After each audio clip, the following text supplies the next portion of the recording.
ना हमें बिल्कुल एसिमेट्रिकल सी टर्म बन जाएंगी। तो कुछ और कम काम नहीं। देखो एक हिंट दूं तुम्हें, ये तो तुमने पढ़ा होगा कभी, A cube plus B cube plus C cube this minus 3abc this is equal to 0 क्या इंप्लाई करता है? A plus B plus C equal to 0 करता है ना? पढ़ा था बेटा 10th क्लास में। Yes sir. तो मुझे तो क्वेश्चन देखते ही ये दिखा था। खैर मैंने प्रैक्टिस बहुत सारी की है, कई सारे क्वेश्चन की, इसलिए दिख गया था। तुम्हें नहीं दिखा होगा अभी, क्योंकि तुमने सोचा ही नहीं कि 10th वाला ये फॉर्मूला कभी यहाँ पे यूज भी हो सकता है कि नहीं हो सकता, है ना? सो देखो, that is 2 sin cube x plus 2 cos cube x this minus, इसे लिख लिया 6 sin x this into cos x and this plus 2 that is equal to 0। 2 से डिवाइड कर दिया तो देखो क्या बन गया, साइन क्यूब एक्स या साइन एक्स का whole cube plus cos X का whole cube and this plus 1 का होल क्यूब। 2 से डिवाइड कर चुका हूं, हाँ, minus 3 sine x into cos x this into 1 and that is equal to 0। बनी बात कुछ? क्या आ गया? Sine x plus cos x plus 1 this is equal to 0। हो गया काम खत्म। कितना आसान काम ना? आया बेटा सबको समझ में? बताना हाँ या ना। Yes sir. Very good. अब क्या बन गया form? This is sine x plus cos x this is equal to -1। So this implies that sin x plus cos x can be written as by multiplying √2 and dividing √2। कैसे लिख सकते हैं? √2 into sin x plus pi by 4 this is equal to -1। So this implies that sin of x plus pi by 4 this value is equal to -1 upon √2। ये आ गया अपने पास। ठीक है ना? यहां तक समझ में आ रहा है?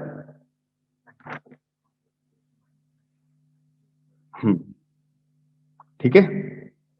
और ये मैंने क्लब कर दिए। ये क्लब कैसे किए समझ में आ रहा है ना? कि √2 से मल्टीप्लाई और डिवाइड। है हाँ जी बेटा। सर, ये वाला √2 साइन ये लिखा है। यार मैं पता है क्या कितनी बार करवाऊंगा बेटा इन सब चीजों को। मुझे पता है कि ये वाली चीजें अभी कुछ लोग दिमाग लगा रहे होंगे इसमें आधे से ज्यादा। तो ये कैसे आ गया भाई? जब तुम्हारे पास a sin x plus b cos x होता है तो इस वाले एक्सप्रेशन को सॉल्व कैसे करते हैं? √a² प्लस b² से मल्टीप्लाई करते हैं और उससे डिवाइड करते हैं। तो ये a upon √a² plus b² बन जाता है। दिस इंटू साइन एक्स होता है plus b upon √a² plus b²। ठीक है, तो ये आ जाता है cos x। बेटा मैंने दोनों साइन लिख दिया, sorry, this is cos x।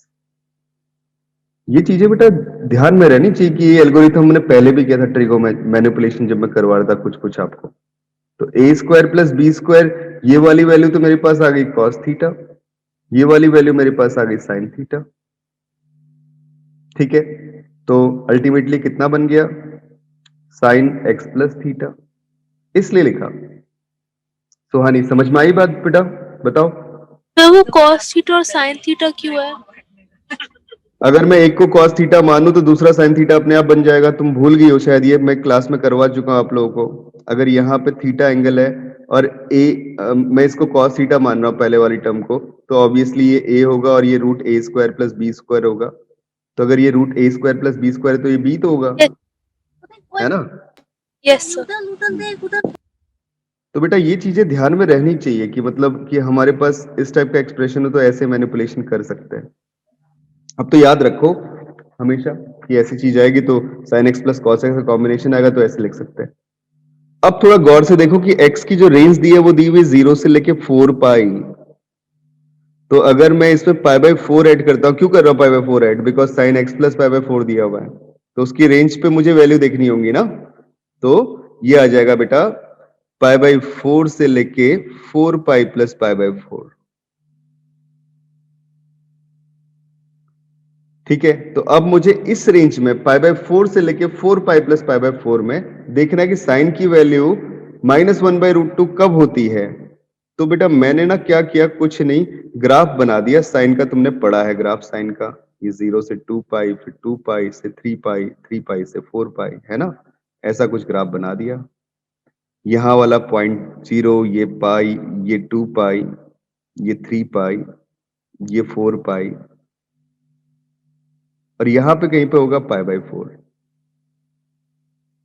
शुरू कहां से करना है मुझे, π/4 से शुरू करना है सोचना। तो π/4 से लेके कहां तक चलना है, 4π + π/4 तक चलना है। तो तुम्हें पता है कि नेगेटिव वैल्यू कब कब -1/√2, जैसे यहाँ पे -1/√2 लाई करेगा, तो ये कब कब आएगा इस ग्राफ में, इन पॉइंट्स पे आएगा, है ना। एक तो इस पॉइंट पे, एक इस पॉइंट पे, एक इस पॉइंट पे, एक इस पॉइंट पे। तो ये वाला पॉइंट क्या होगा, π + π/4। आया समझ में। ये वाला पॉइंट क्या होगा, 2π - π/4। ये वाला पॉइंट क्या होगा, दिस इज 3π + π/4। ऐसे सीखना है बेटा, ग्राफ का तो इस्तेमाल करना बहुत इजीली होना चाहिए। क्या हो गया, 4π - π/4। ठीक है, तो ये सारे पॉइंट मिले जिनके ऊपर x + π/4 का वैल्यू, sin x + π/4 का वैल्यू 1/√2 -1/√2 के इक्वल होता है। आई बात सबको समझ में बेटा, बताना हाँ या ना। Yes sir. Very good. तो जब अपन लिख रहे हैं यहां से x + π/4, this is equal to π + π/4। एक तो ये लिखा, तो π/4 से π/4 कट गया, यहां से x = π आ गया। ठीक है, दूसरा लिख लिया x + π/4, this is equal to 2π - π/4। तो कितना हो जाएगा, ये जब π/4 इस तरफ जाएगा तो -π/4 - π/4 -π/2 बन जाएगा, और 2π - π/2 कितना हो गया, दिस इज 3π/2। तो x = 3π/2, एक पॉइंट ये मिल गया। ठीक है, अगली बात पे चलें। तो अगली बात क्या बन रही है, दिस इज x + π/4। मैं तो पॉइंट निकाल रहा हूं, वैसे आंसर तो आ चुका है कि 4 ही पॉइंट है ना, बट मैं पॉइंट एग्जैक्टली निकाल के दिखा रहा हूं तुम्हें। वो क्या आ गया, 3π + π/4। तो ये दोनों टर्म्स एलिमिनेट हो गई, तो मुझे क्या वैल्यू मिल गई, x की वैल्यू मिल गई, दिस इज 3π। और फिर आगे बढ़ गया x + π/4, this is equal to, that is 4π - π/4। So कितना आ जाएगा, 4π - π/2 मतलब 7π/2। तो 4 वैल्यूज हैं जिनके ऊपर ये 0 होगा। अब ऑप्शन पे आ जाओ,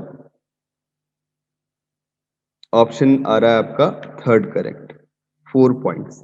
आई बात सबको समझ में, the number of solution of this equation. हाँ जी बच्चों बताओ।